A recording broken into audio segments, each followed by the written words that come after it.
Imagine all of us put together. Candela, Calvane,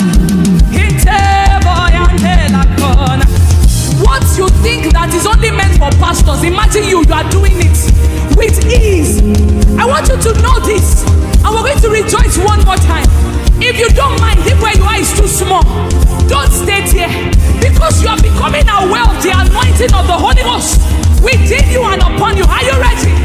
This is your moment. This is your moment. Can we rejoice?